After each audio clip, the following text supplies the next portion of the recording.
Former special counsel Jack Smith has replied to Republican demands that he testify to the House Judiciary Committee about his investigations into President Trump about classified documents and alleged efforts to overturn the 2020 election. Judiciary Committee Chairman Jim Jordan wants Smith to testify in a closed hearing no later than next Tuesday. Through his attorneys, Smith says that he is prepared to answer questions in an open hearing as long as he gets assurances that he won't be punished for speaking publicly about them. Smith's lawyers are requesting access to his case files, which he needs to provide full and accurate answers. That's ABC's Chuck Sievertson. The government shutdown continues, and that's delayed some federal reports, including one on inflation, but it will be released tomorrow, one of the few economic indicators before the next Fed meeting. Meanwhile, the Texas State Fair is a reliable gauge of the Lone Star State's economy. So now that the fair is over, what do operators think? The State Fair of Texas has been an annual tradition since 1886, drawing as many as 2.5 million visitors. The problem: when reality hits, traditions die. Despite good weather, attendance this year was lower than it's been in a decade. UT Dallas economist Stephen Haynes. It's not a lack of interest, it's a lack of disposable income. Haynes calls it funflation, adding that it isn't just a Texas problem. People are at their breaking point. Jim Ryan, ABC News, Dallas. I'm Brian Clark, ABC News. Oh no, stomach issues again? Stomach issues? Who are you? Your pancreas. I could be the real reason for your diarrhea, gas, bloating, stomach pain, or loose oily stools. I thought it was my stomach. People often do, but any of these symptoms could mean having a condition called exocrine pancreatic insufficiency, or EPI. With EPI, the pancreas doesn't release enough enzymes to break down food, but EPI is manageable. Use the symptom checker on identifyepi.com and speak with your doctor. That's identifyepi.com. Sponsored by AbbVie. News Talk 610 AM and 102.1 FM. KVNU. It's 4:05 on this beautiful sunny Thursday afternoon. Hope you're enjoying it. I'm Will Feelright with your local headlines.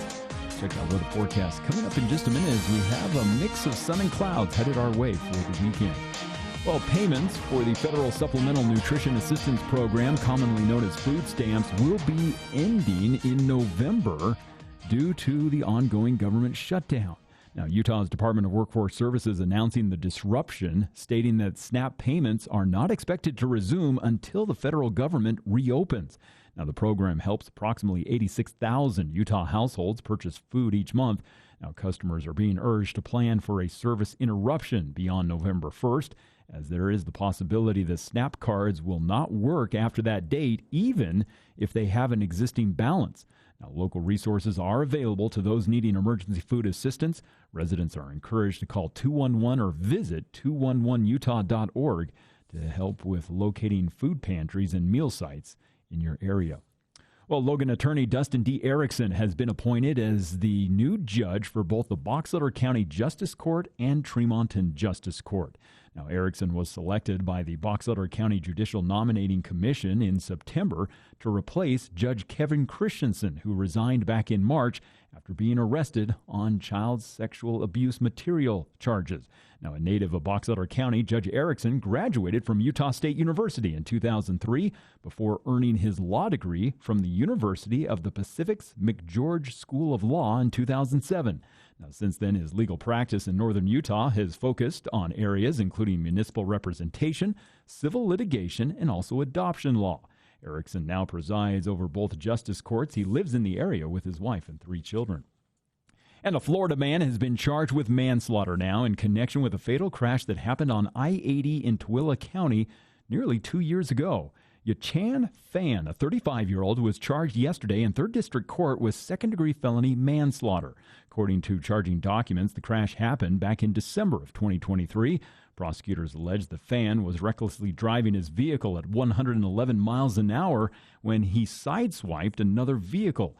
Now, the impact caused that second vehicle to roll over and crash, resulting in the death of its driver. Now, additional details regarding the victim and the 2-year span since the charges were filed were not immediately released by prosecutors. Well, it's been a gorgeous afternoon as we've enjoyed sunshine. Temperatures have been in the low 60s, and it looks like tomorrow and into Saturday now, we're going to continue to enjoy mostly clear skies. As overnight tonight, temperatures will drop to around 36. We'll be back around 62 for tomorrow. And then a few clouds coming in Friday night and Saturday, but temperatures still looking good for the first of the weekend, as we'll be right around 65 degrees. It's a chance of showers that's now going to come in Sunday and into Monday. That's likely going to change this weather pattern, as we'll finish off the weekend with highs only in the low 50s. Monday's when we see a chance of rain and snow, with temperatures only around 49 to start out the work week. And bringing you our weather this hour is Logan Extermination. They can help take care of your fruit trees, trimming them up so that you have a more bountiful harvest next fall. If you don't know how to take care of your fruit trees, call the professionals at Logan Extermination, 752-8450. And KVNU News Time now is 4:08, and KVNU's For the People show with Jason Williams coming up next here on KVNU. Hi there, we're your new neighbors, the Voles. I'm Horrible, and this is my wife, Terrible. Hi! It's been such a great summer, we gotta have an army of children. Now we're fixing to tear up your yard. The only warning sign of us is some surface tunneling holes, and then boom! Yard death! What do you think? Should we get started, Ma? Yep. These guys aren't going to call it troops at Logan Extermination. Voles are a problem. They can tear up your lawn and garden. But there is something you can do. Call Logan Extermination at 752-8450. News Talk KVNU. How are your eyes? Is your vision not as clear as it used to be? Did you know over 24 million Americans over the age of 40 are affected by cataracts? This is Dr. Christian Nilsson from the Northern Utah Eye Center.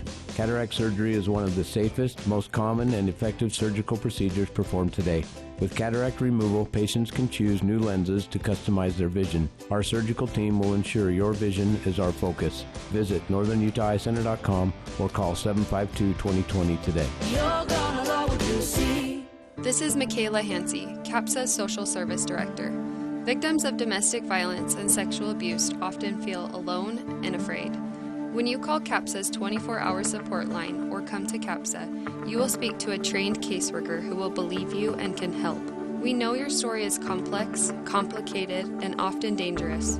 CAPSA's advocates are the experts on navigating the complexity of domestic and sexual violence. Learn more about CAPSA, including ways to support, at capsa.org. KVNU's For the People with Jason Williams and Bill Walter. And it is Utah known as the fraud capital of the world. Not because we have more people committing fraud, but because we have so many people falling for it. Going beneath the headlines and connecting you to the newsmakers. The radio is a great way to get the word out to a lot of people in an emergency, so we thank you for your help and being a partner with us. For the People on News Talk KVNU, 610 AM, 102.1 FM, online at 610kvnu.com, and on the KVNU mobile app. Welcome to KVNU's For the People. It is Thursday, October 23rd. I'm Jason Williams. 62 degrees here at the Radio Ranch at 4:11 in the afternoon. Nice sunny day in Cache Valley. Feels a bit like early fall out there, late summer even, and enjoying it while it lasts. As you heard from Will, it's not going to last. So got some disruptive weather patterns on the way and some really cool nights next week. Weather in the studio, which is frigid. Mid-December, early January here in the studio today. Charlie and I are layering so we can make it through the hour. Speaking of the hour, it is Thursday. It's time for this week's episode of the For the People Theater Hour with Charlie Schill, and there is a lot to talk about. The big event tonight is Frankenstein, a living comic book. This plays at the Eccles Theater this evening. Are you ready for it? I really don't know what to. I'm excited, but I really don't know what to expect. This is going to be interesting. The two of us going to see the same show. Yeah, I kind of wish they'd done this last night so we could talk about it today. But this is for those who don't remember our earlier conversation. I think the first time we discussed this was actually with Wendy in the studio. I think. Yeah. And this is the original Frankenstein story, but done as kind of an interactive, immersive comic book. It's a modern spin on the story. This is going to be interesting. The show is organized by this Kiddunes and Weird Productions. They've done 20,000 Leagues Under the Sea in the same venue, you know, projections and lights and all that jazz. And also The Jungle Book now, you know. Yeah. Jungle Book's not one of my big favorites. But it would have been interesting to see how they would do all the animals in that show. Yeah, with... yeah, you know. Walt Disney's Tarzan is pretty lame because of the same thing. You know? Yeah. But, this should be very interesting, I think. I really don't know what to expect because a living comic book is what how they're describing this, and that could really mean anything. But well, I'm assuming it's going to have lots of projections. That's what I would guess to give the illusion of comic graphic novel. Yeah, graphics like the whooshes, like those old Batman TV shows. Pow, TV bam, shows. Yeah. snap. So it's going to be interesting to see, and then also taking the Frankenstein story and kind of updating it for modern issues. It sounds like they're going to do artificial intelligence and climate change and things like that. All that jazz. Yes, it's going to be interesting. Oh, should be. And I love they've updated the story to say when a young graphic novelist named Mary discovers the journal. And of course, the play is on Mary Shelley as the original author of Frankenstein, a modern Prometheus. Oh yeah, never managed to read that thing. I could never wade through it. I did. It was when I was younger. It was one of my favorite reads, and I revisited it as an adult and did not like it as much. Wow!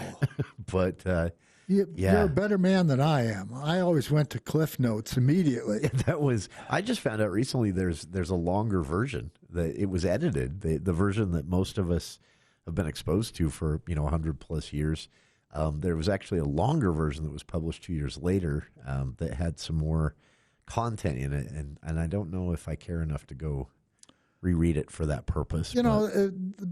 The funny thing is the first novels, the first things that are recognized as modern novels, turn out to all be horror. Yeah, isn't that interesting? Yeah, there's a vampire thing. There's Bram Stoker's Dracula. There's Mary Shelley's Frankenstein. Turn of the Screw was another of the early ones. Well, that's Henry James, but yeah. It had a kind of a ghost story. Yeah, it's really interesting to me. And as classics go, they're not the best of the classics, really. No. But they were experimental at the time. I think that's what made them stand out is they were so shocking, actually. And Frankenstein was, it's kind of quaint now if you think about it as a horror novel, but compared to what you can buy on the shelves from modern writers. But people were aghast at some of the imagery and some of the themes as well. And it made a lot of money. Bram Stoker's Dracula being in the Victorian era. And there's all kinds of sex sub genre things in that. So which was not shocking. Done. Yeah, that wasn't done at the time. And and again, you go back and read it now, and it pales compared to what you'll see on Tuesday night network television. Yeah, that's right. But at the time, it was very shocking. And then I remember Jekyll and Hyde too. The full on description of the murders was people were just absolutely shocked by this. Well, Robert Louis Stevenson was what you would be considered a mainstream writer. And, Robinson Crusoe, that's a great story. Oh, sure. And what the heck is this?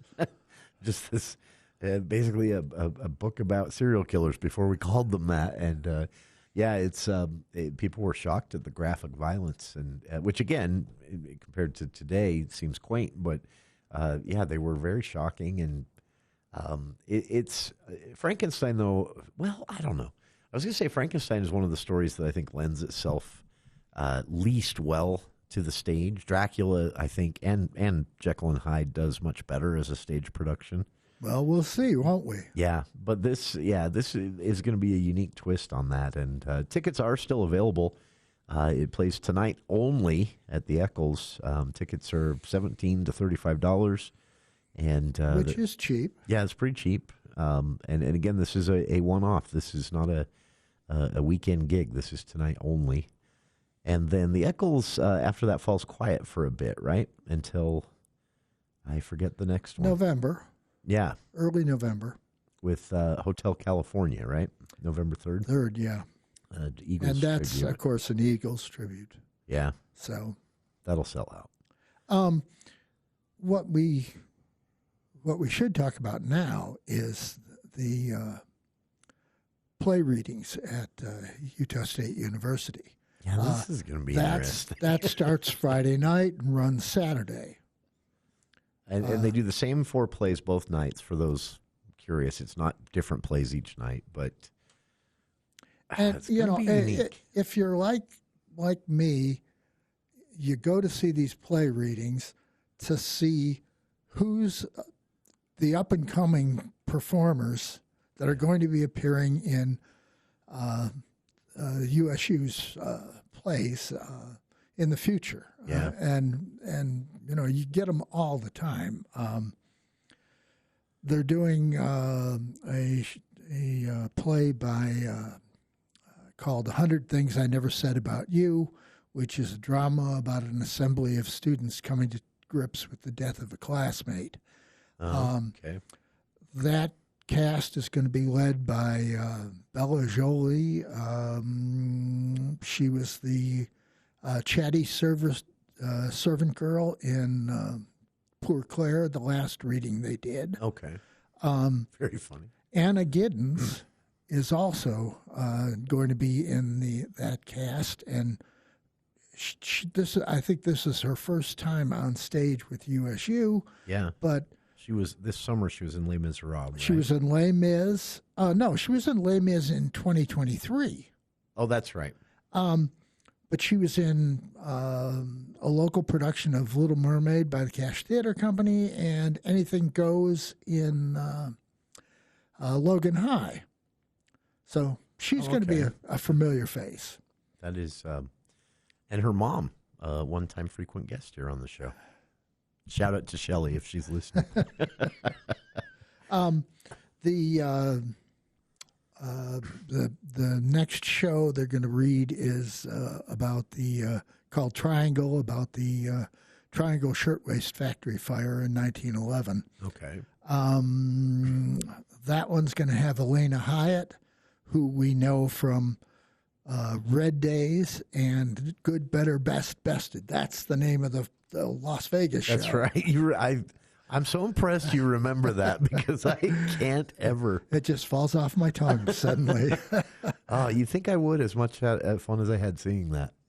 And she was also one of the vampire wives in Dracula, Feminist Revenge Fantasy. Okay. That just finished at Utah State. Very good. Cato Davis is going to be in that cast. He's worked with Pickleville, with Four Seasons, and the Utah Festival Opera and Musical Theater. Riley Thompson is also going to be in that cast. And Riley Thompson was the personification of Dracula in the feminist revenge fantasy. And we talked about this last week, but he also brought back, he reminded you of Ethan Shaw, who just graduated, right? In fact, for a second, I thought, wait, when he first came on stage. If you don't ask me to suddenly remember names, they just come. They come out. I'm impressed. I can never get the names. I'm always saying the tall guy with the. Yeah. There's also going to be a very small cast show called The Appointment. That's going to be directed by Katie Ludlow. All of these shows are directed by students. And that's about a teenager and a state mandated therapist session. And finally they're going to do a play called An Infinite Number of Monkeys, which is kind of a cautionary tale about artificial intelligence. Okay. And that's a couple of mainstays in that cast are going to be Elle Anderson and Grady Noyes. Elle was in the Festival Opera Conservatory's production back in 2023, I think, of Percy Jackson, The Lightning Thief. Okay. That Stefan Espinosa directed. And she also performed at the Late Night Cabaret last year for Festival Opera. Grady Noyes worked with the Lyric Repertory Company in The Importance of Being Earnest. He was that butler in the show that was constantly wandering across the stage and did a pretty good slow motion. So much so that sometimes you wondered if he was in the wrong play, if he'd missed his mark. Yeah. And then you realize, oh no, this is intentional. And he also played piano and sang Billy Joel and Billy Vera tunes at the Cabaret last year. Oh, okay. So that should be a very interesting show to see. That honestly, all of them should be. But it's going to be a long night because they're warning us that it's going to take about 2.5 hours. Yeah. To get all 4 of those shows. So much so that for the first time ever, I think, in a play reading at the Black Box, there's an intermission. Yeah. A little bathroom break. Also, these are contemporary plays by writers, by playwrights that have appeared in the last 10 years or so. They're going to have adult themes, strong language, mental health issues, suicide, bullying, death. Yeah. You name it, they will have it. So yeah, they're putting a movie equivalent of an R rating on this. So, again, Black Box, very limited seating. Got to get there early to get a seat. Yeah. And the thing that surprised me is the last time they did this, when they did Poor Clare, every seat in that theater was filled. Really? On Friday night, yeah. So that is, and in a lot of cases, those were theater kids coming to see theater kids performing, but that's beside the point. Yeah. It was still, when I saw it the next night, Saturday night, they were bringing in extra chairs on the wings. I don't know if the fire department would have approved. These are becoming increasingly popular. Yeah. Which is another way of saying get there early. Yeah. Because it is no tickets, no reserved seating. It is first come, first serve. There really isn't a bad seat in the. I mean, either way, you're right there. You're with right them. in you're practically sitting in their laps. Yeah, So there isn't a bad seat. That's right. It's not like you're not going to be able to see no matter where you're sitting, but yeah, if you want that front row to be really in the middle of the action, you're going to want to get there a bit early.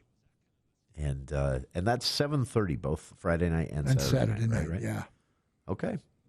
That is again at least as far as they've announced, this is the last one on the play reading schedule, right? Till spring. Until spring, they'll be announcing more. They'll be doing. I think they're going to do 2 more in the spring, just like they did last year.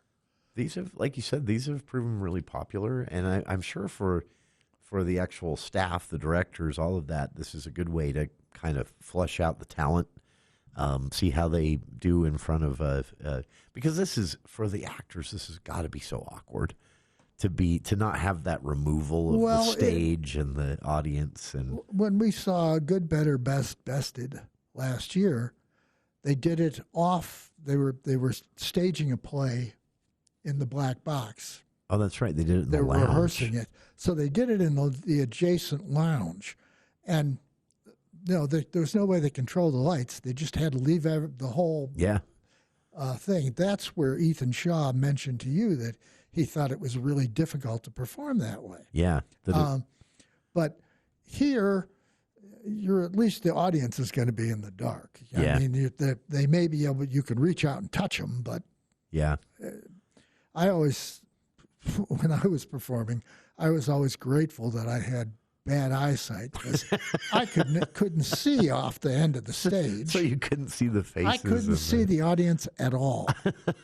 That is, I remember one time with some friends and family on the front row of Pickleville, and you got a sweat bath. Yeah, once in a while you feel a little drop of liquid, and occasionally you make eye contact with someone on stage, and then they're distracted, and it's the black box is very much like that. It's like going to a Gallagher show. Yeah, yeah. You remember when Gallagher used to be breaking melons on stages?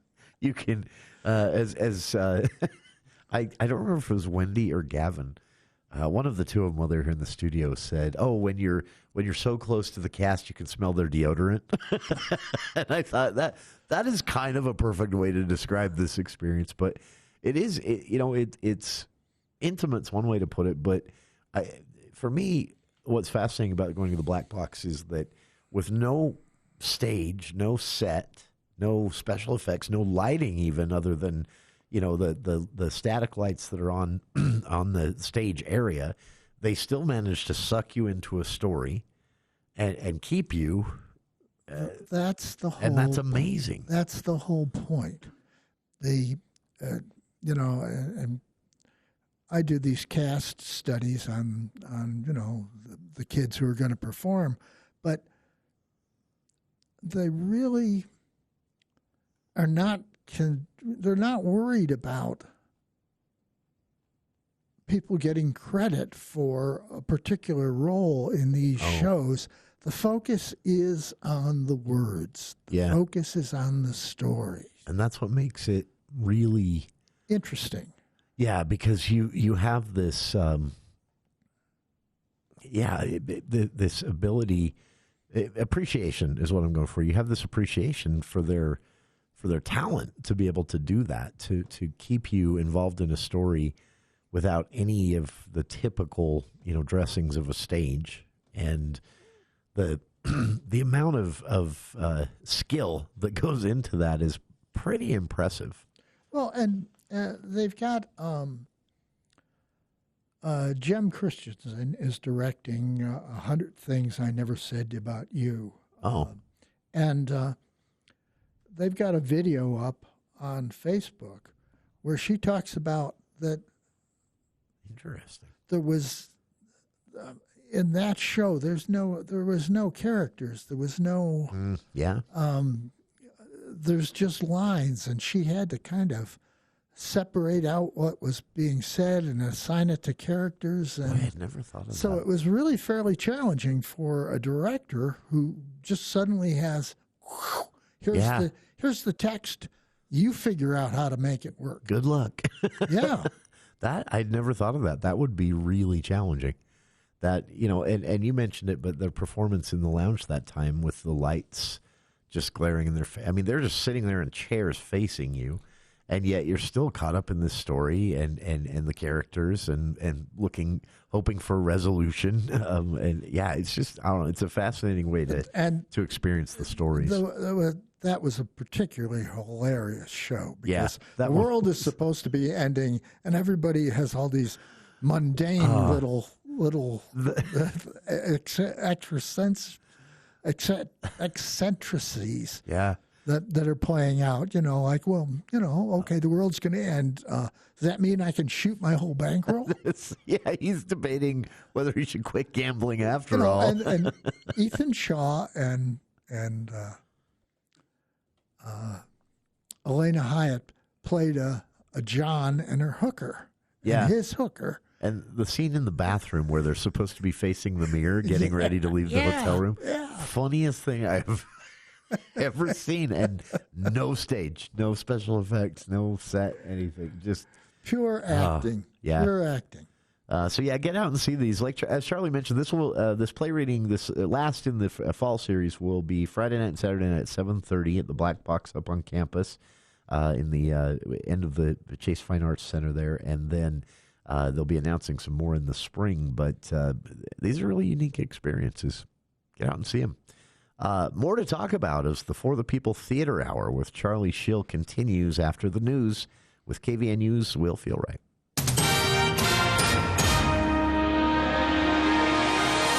Thank you, Jason. While the federal government shutdown has suspended food stamp payments for next month, the WIC program, which stands for Women's, Infants, and Children, that remains operational in Utah, being covered by a contingency of funds from the U.S. Department of Agriculture. Now, state officials confirm that WIC offices will remain open and are continuing to issue benefits for specific healthy foods, nutrition education, and also breastfeeding support. Now, however, the Department of Workforce Services noted yesterday that the unavailability of SNAP benefits will significantly impact families who rely on both programs. Now, WIC provides targeted supplemental support but does not cover the same broad grocery needs as the SNAP program does. Now, many families use both benefits to meet their total nutritional requirements. The officials with the Utah Department of Health said that any further updates regarding WIC's availability will be communicated directly to clients through their WIC Shopper app. And attorneys for the League of Women Voters of Utah and the Utah State Legislature were in court today to discuss the new congressional map known as Map C, adopted during a special legislative session this month. Now, 3rd District Court Judge Diana Gibson, who previously ruled that the 2020 map was a violation of a voter passed Proposition 4 initiative, heard testimony today to determine if the new map complies with the law. Now, Map C, as it's being called, selected under protest by Republican lawmakers, reunites Salt Lake City back into one district, which also includes Vernal and Moab. Now, the map was adopted by the full legislature after passing the redistricting committee on an 8-2 vote, with all Democrats voting against it. Now, critics have questioned the map's objectivity despite efforts to try to meet population requirements, which did result in 3 cities and 3 counties being split. And several businesses in South Jordan were temporarily shut down yesterday while police investigated a report of a grenade, which was ultimately determined to be a toy. Now, the incident began when a man called the South Jordan Police Department claiming to have an explosive device. Now, detectives convinced the man to meet at the police department, where they learned the device was inside his vehicle. Now, Sergeant Sean Becker said the department treated the threat as viable, closing a couple of nearby businesses, including the library and also a nearby restaurant, until Unified Police Department's bomb squad was able to arrive. Now, bomb squad technicians cleared the vehicle, found the inert grenade. Becker confirmed the man is cooperating with an ongoing investigation and that the public is safe. Well, sunny skies continuing through the rest of the afternoon as we've enjoyed a nice day today. As it's been in the low 60s. Tonight we'll see temperatures drop into the mid-30s and then be back into the low 60s for tomorrow, as sunny skies will continue into the weekend now. And at least for the first half of the weekend, that is. Saturday doesn't look bad. It's Sunday when the storms should be coming in, bringing with it some rain, and that's even going to turn into the possibility of showers and snow flurries possible for Monday, as Monday's high temperature now only going to be around 49 degrees. And I'm Will Feelright with your KVNU News headlines. I'll have another check of local news coming up at the top of the hour after ABC News here on KVNU. ABC News, I'm Brian Clark. Since September, the U.S. military has struck 9 boats, mostly in the Caribbean, but 2 in the last 2 days were in the eastern Pacific Ocean. The U.S. government, led by President Trump, said these are the work of drug traffickers. Asked at the White House why he has not shown evidence, he did not answer that question directly, but said, "But we know everything about them. We know where they're coming from, who they're coming with, generally who's in the boat. I'll let Pete discuss it a little bit, but they have incredible intelligence." Referring to Defense Secretary Pete Hegseth, who said the U.S. has all the license necessary for these strikes, White House Press Secretary Caroline Leavitt said the president did not break any laws and was able to demolish the east wing of the White House. That work continues to build the new ballroom. Jonathan Rinderknecht, the man accused of starting the deadly Palisades fire in Southern California, pleaded not guilty at his arraignment. This is ABC News. Cache Valley Daily and Schreiber Foods are pleased to present this year's Halloween home tour. Follow the interactive map on CacheValleyDaily.com to find the coolest haunts in town. Glowing pumpkins, spooky skeletons, and eerie surprises. If your home is decked out for the season, don't miss your chance to be featured. Submit your home at CacheValleyDaily.com. Schreiber Foods is giving away prize baskets to 3 random homes. Happy Halloween from Cache Valley Daily and Schreiber Foods. Bringing Wall Street to Main Street. From your local experts in downtown Logan, this is the Adams Wealth Advisors Market Report. Hey y'all, this is Brooke with Adams Wealth Advisors. Markets saw a modest uptick as the 3 major U.S. indexes rose despite mixed corporate earnings and heightened geopolitical tensions. The S&P 500 advanced roughly 0.18%, while the Dow Jones Industrial Average increased about 0.1%, and the NASDAQ Composite added approximately 0.09%. The energy sector was among the top performing sectors of the day, as crude oil prices jumped more than 5% to $61.50 per barrel for WTI after the U.S. announced sanctions on major Russian oil companies. Technology and other growth stocks lagged amid disappointing results from several large names. In individual corporate headlines, Tesla Incorporated shares fell about 4 to 5% after posting another profit miss and reporting higher costs. Meanwhile, a boost in the quantum computing sector followed a report that the U.S. government is in talks to take equity stakes in certain firms. Companies such as D-Wave Quantum and IonQ jumped 7 to 16%. The U.S. 10-year Treasury yield edged up toward 3.99%. Gold rebounded, climbing above $4,100 per ounce in early trading. The U.S. dollar also ticked higher, with the index hovering near 98.98. Economic data remain light due to the ongoing government shutdown, with no major U.S. releases of note today. Attention will be focused on upcoming inflation data and corporate earnings announcements. That's your update from Adams Wealth Advisors, guiding your financial future one day at a time. For personalized help planning yours, reach out to us at 435-752-1702. See you soon, Cache Valley. Advisory services offered through Adams Wealth Management, a registered investment advisor. For important disclosures and more information, visit adamswealthadvisors.com.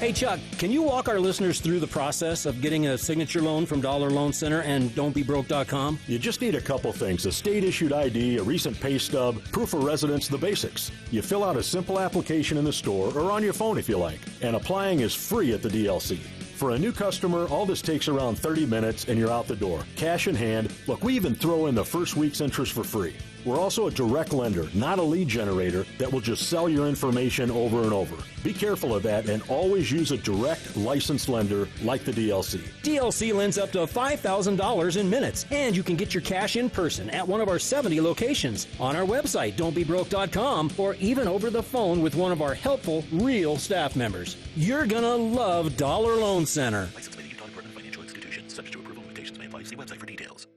Coming up on the Friday edition of the Clay Travis and Buck Sexton Show, the latest on the shutdown negotiations. We will look at what is getting cut and what's going to change this whole situation around. The Schumer shutdown continues, plus Clay. We'll also talk with our buddy Chip Roy. He's running for Attorney General of Texas. That primary happening sooner rather than later. You won't want to miss it. Friday edition, Clay and Buck. 10 to 1 on News Talk KVNU, 102 FM and 610 AM.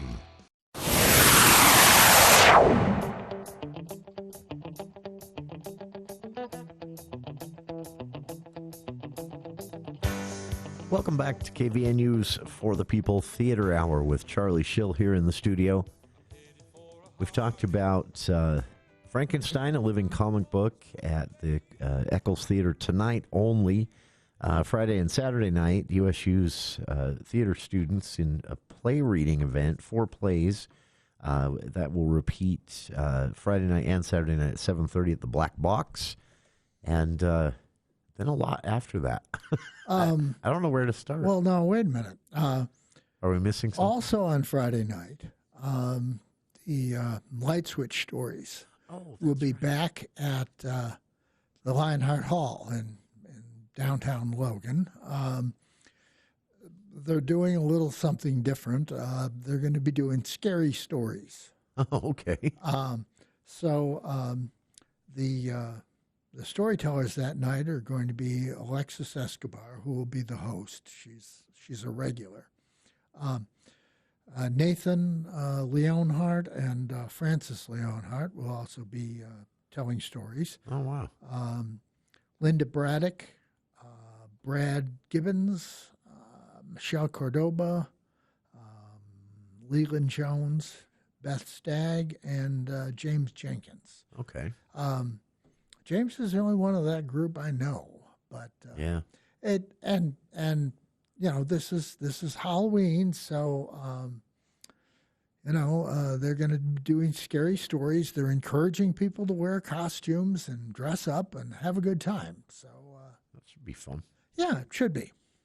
That is. This is a unique thing that happens, and they always find. I want to see the recruiting process for these Lightswitch stories, where they find these people with these stories. But and is that Friday night only? Yep. Okay. 7:00. That's very cool. On Saturday, however, there's an event going on. In past years, they've had the Halloween event on Center Street. Yeah. And they've blocked off the street, and they've had a whole lot of stuff going on. They're going to move that to the Lob Plaza. Okay. And that's going to be Saturday from 5 to 8. The Logan Witch dancers will perform at 6:30, 7, and 7:30 p.m. You're going to have live music from Haywire, food trucks from 5 to 8, craft events from 5 to 8. Logan Seed and Garden is doing something called the Cemetery Scramble from 5 to 8. There'll also be a pumpkin contest, Halloween costume contest for the kids. And that the event will close out with a free movie, Monster House, presented at 8 p.m. at the Utah Theater back on Center Street. Okay. So that is, and also you talked about the story, but Utah Theater kicking off their T.C. Christensen Festival. Will start. That starts November 1st. November 1st. Okay. And that's T.C. Christensen is famous for. Well, he's done a ton of things, but he's particularly famous for documentaries and historical dramas about the LDS faith. So. Sure.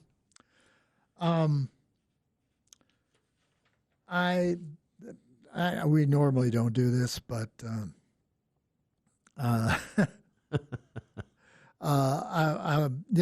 there's going to be a lull here in town after Christmas and New Year's. Yeah. When there won't be anything much going on for a couple of weeks, and we will be scratching for something to do. Yeah. But one thing I'm particularly excited about going on down in Salt Lake is, do you remember Titus on the Fox channel? I love that show, actually. Well, Chris Titus is going to be performing at Wise Guys Comedy Club in South Jordan. Really? At Jordan Commons. On January 16th and 17th. The show on the 16th is at 7 o'clock. The show on the 17th is at 7 p.m. and also at 9 p.m. So he's going to do a doubleheader that night. For those of you who aren't old like we are, that was a while ago. Christopher Titus was a stand-up comedian who had this show called Norman Rockwell is Bleeding. Yeah. And it was about his wildly dysfunctional family. And his contention was that if you were dysfunctional, you were normal now, not the other way around. Yeah. And the people at Fox saw the show, went wild about it, and hired Titus to do a situation comedy, and it ran for 3 or 4 years. I'm not sure. It was a while. And it was very funny. I was surprised when they canceled it. It was the most popular thing on television. Think of How I Met Your Mother or Big Bang Theory on steroids. Yeah. And it had a lot of mixed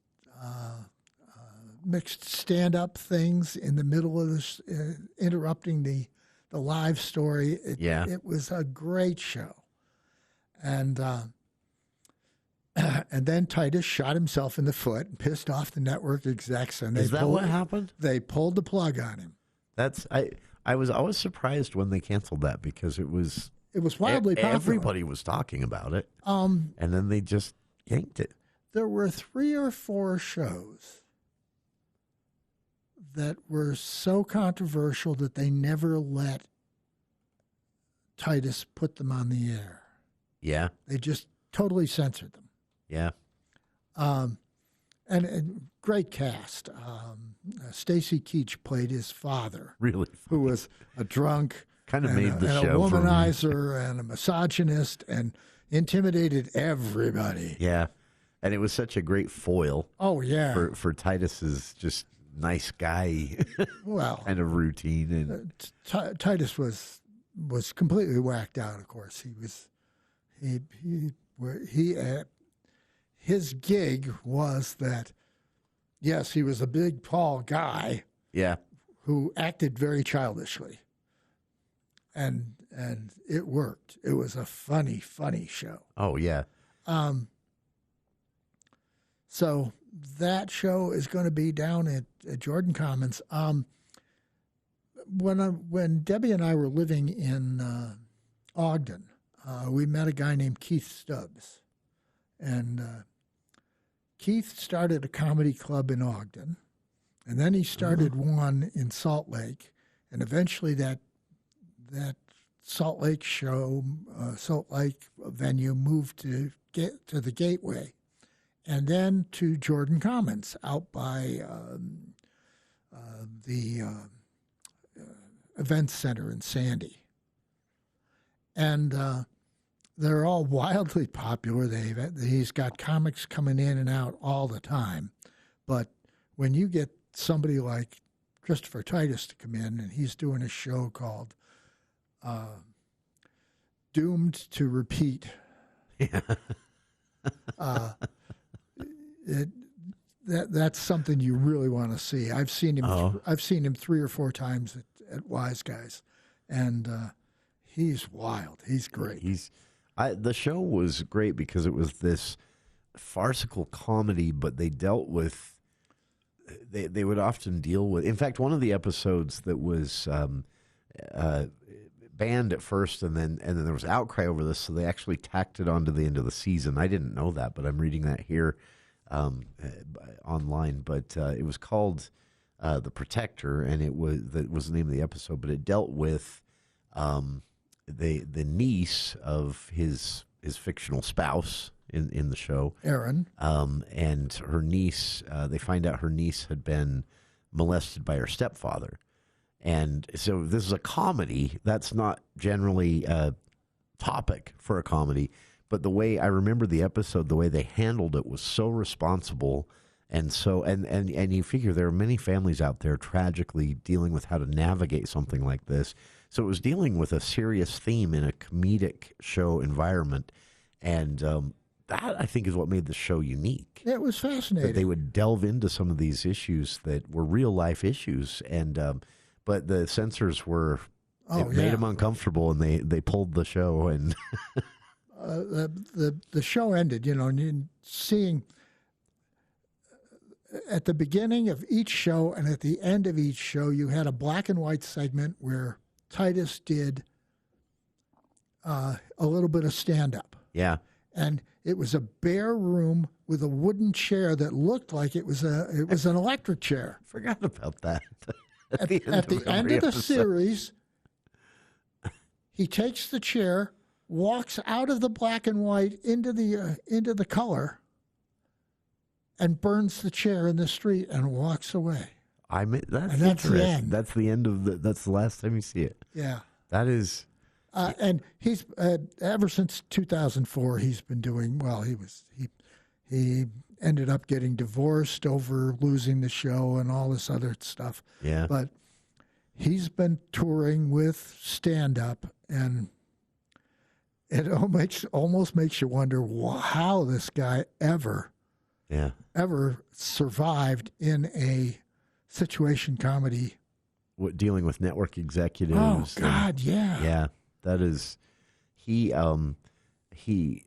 so another episode that was banned and then brought back, added to the end of the season, like the Protector episode, was called The Intervention, and Christopher Tice talks about that. He said this was a comedic retelling of my own experience with an intervention due to my alcoholism. Yeah. So it was a real life story.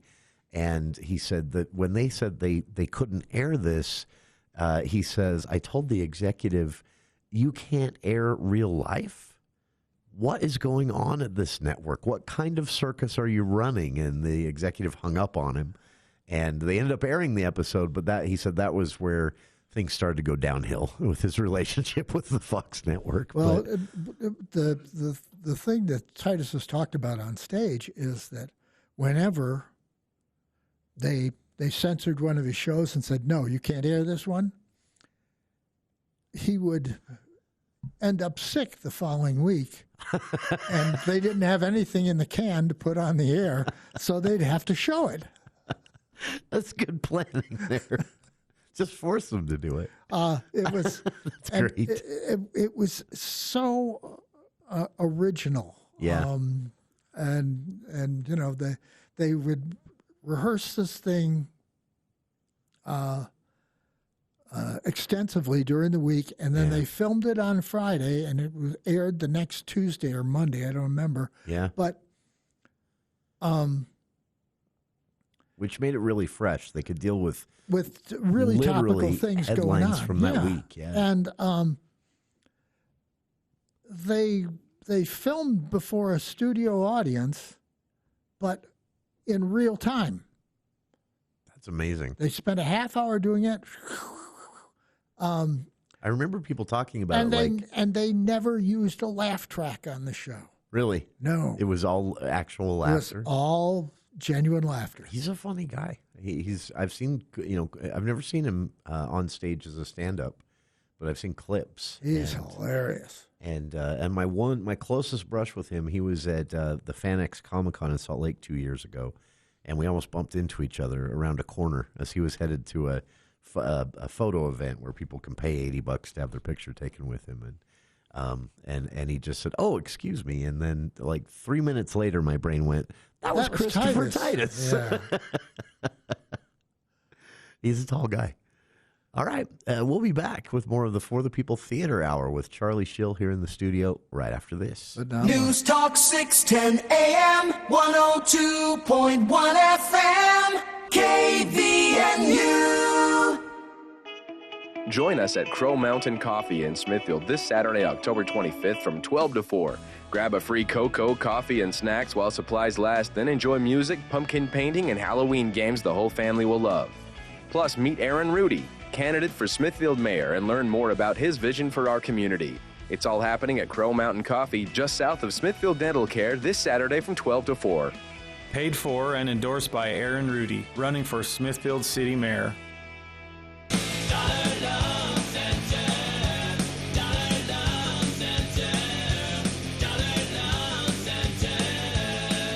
Banks require good credit, so how does that work at Dollar Loan Center? Look, a lot of people have a crappy credit score, Craig. So what?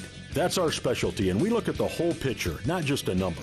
We love to say yes quickly because we know it's important to our borrowers. Well, what if you were denied in the past? I love that question. If you were denied in the past and are still looking for a loan, before you go somewhere else and pay way too much, give us another shot. Everyone's situation changes. You might have a cosigner, new job, or raise, who knows, but we sure would like a chance to help you out. DLC lends up to $5,000 in minutes, and you can get your cash in person at one of our 70 locations, on our website, don'tbebroke.com, or even over the phone with one of our helpful, real staff members. You're gonna love Dollar Loan Center. Licensed by the Utah Department of Financial Institutions. Subject to approval. Limitations may apply. See website for details.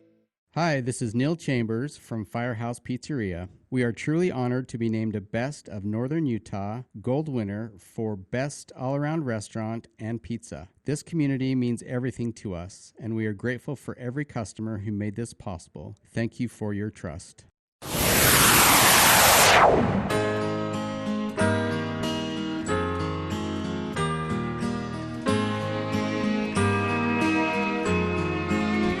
Welcome back to KVNU's For Leon the People Dixon Theater Hour gave his with Christmas Charlie lights Schill up. here in the studio. Just a couple of minutes left. Have we missed anything, or what's coming next week? Well, not really. We haven't missed anything. We got ahead of ourselves a bit last week, so.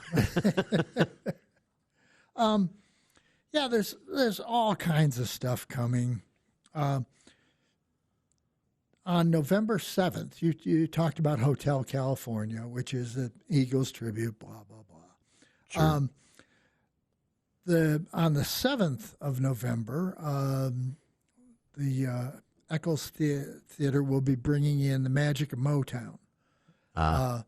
This should be fun. Yeah. Last year they did a Jazz from Lincoln Center. Yeah. That had it's really good. That did some Motown stuff. And then on December 12th, you got Mark Twain Tonight with Richard Thomas. I forgot about that. That should be good, too. And last weekend in Pickleville, this weekend, right? That's right. Last chance to get out and see their version of Addams Family. But you can still, for a few more days, also see the Music Theater West. No, it died last weekend. That's right. 4 seasons wrapped up. Or I'm just going to shut up. I'm getting it all wrong. But we'll have the Thanksgiving stuff starting soon, including some announcements for the Eccles Theater on ballets as well. And Christmas. Yeah. They've got a dynamite